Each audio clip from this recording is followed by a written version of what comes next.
Acute cholecystitis. What is acute cholecystitis? Inflammation होता है gall bladder का. आइटिस लगा है, इसका मतलब इन्फ्लेमेशन है. Here is inflammation of the gallbladder because of obstruction of the gallbladder neck or cystic duct by a gallstone.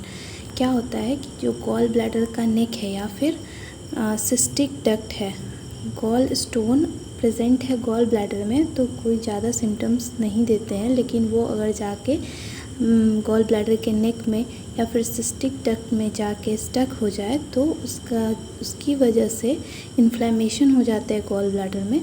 उसको acute cholecystitis बोलते हैं. मोस्टली ये गॉल स्टोन के स्टक होने की वजह से ही होता है, लेकिन occasionally obstruction may be by the mucus, parasite, worm और बिलियरी ट्यूमर. इन सब के ऑब्स्ट्रक्शन की वजह से भी एक्यूट कोलेसिस्टाइटिस हो सकता है. Acute cholecystitis is the most common complication of cholelithiasis. Cholelithiasis क्या है? Formation of stone in the gall bladder. अगर स्टोन फॉर्मेशन हो जाता है गॉल ब्लैडर में तो उसका मोस्ट कॉमन कॉम्प्लिकेशन जो है वो एक्यूट कोलेसिस्टाइटिस देखा जाता है. फिर यहाँ पे एक फिगर दिया हुआ है, इसमें देखिए नॉर्मली क्या होता है,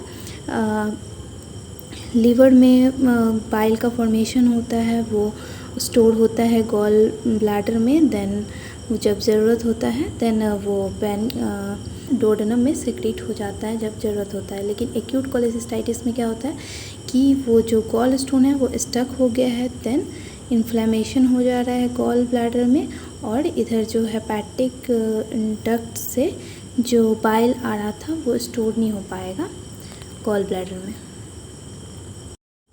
clinical features are right upper quadrant pain होगा राइट अपर क्वाड्रेंट में, pain radiate to the right side, pain last for more than 24 hours, tenderness in the right upper quadrant में टेंडरनेस फील होगा, fever, nausea and vomiting present होगा. Murphy sign is positive, Murphy sign इसमें positive मिलेगा. Palpable mass feel होगा और leukocytosis देखा जाता है. इसके बाद हम लोग देखते हैं इसका पैथोफिजियोलॉजी कैसे होता है इन्फ्लेमेशन. तो सबसे पहले है कि सिस्टिक डक्ट ऑब्स्ट्रक्शन अगर ड्यू टू स्टोन की वजह से ऑब्स्ट्रक्शन हो गया. Then stone load there for very long time, वहाँ पे बहुत देर तक रह गया, मतलब तुरंत तो इन्फ्लेमेशन नहीं होता है, बहुत दिन तक अगर वहाँ पे रह गया, क्या करता है कि गॉल ब्लैडर का जो वॉल है वो ट्राई करता है कि वो जो स्टोन है वो रिमूव हो जाए, अंदर आ जाए या फिर बाहर चला जाए, लेकिन वो हो नहीं पाता है. तो क्या होता है, धीरे धीरे गॉल ब्लैडर के वॉल से लेसिथिन का सिक्रीशन होता है. उस लेसिथिन के सिक्रीशन की वजह से वहाँ एक्यूट इन्फ्लेमेशन हो जाता है, जिसको कि एक्यूट कोलेसिस्टाइटिस बोलते हैं हम लोग. Now complications of acute cholecystitis. तो सबसे पहले जो कॉम्प्लिकेशन में सबसे पहला है क्रॉनिक कोलेसिस्टाइटिस.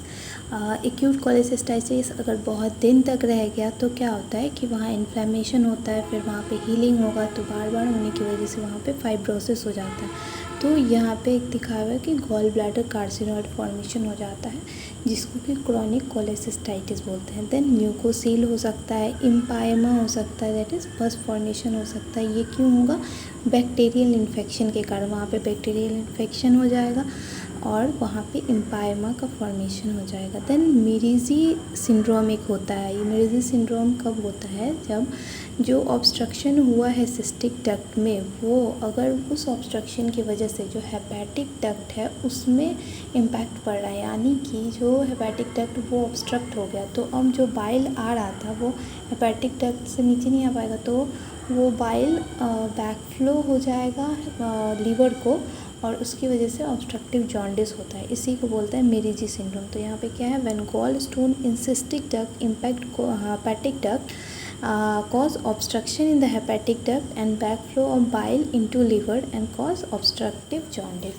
Then next है परफोरेशन हो सकता है गॉल ब्लैडर में, और उस परफोरेशन की वजह से एक फिस्चुला फॉर्मेशन हो जाएगा टर्मिनल इलियस में. Then cholelithiasis. तो ये क्या होता है कि अगर वो स्टोन पास होके बाइल डक्ट में जाके ऑब्स्ट्रक्ट हो जाए तो उसकी वजह से कोलेलिथियासिस हो जाता है, और उसी में अगर इन्फ्लामेशन हो जाएगा बाइल डक्ट में तो उसे कोलेंजाइटिस बोलते हैं. देन अगर ये जो स्टोन है वो पास होके वो पैनक्रियाटिक डक्ट को जाके ऑब्स्ट्रक्ट करता है तो पैनक्रियाटाइटिस कॉज कर सकता है एंड ऑब्स्ट्रक्टिव जॉन्डिस भी कॉज कर सकता है। नाउ इट्स इन्वेस्टिगेशंस आर कि सबसे पहले ब्लड टेस्ट करेंगे हम लोग, तो उसमें हम जैसे कि ल्यूकोसाइटोसिस देखा जाता है तो इसके लिए WBC इंक्रीज़ रहेगा। एमाइलेज टेस्ट करेंगे।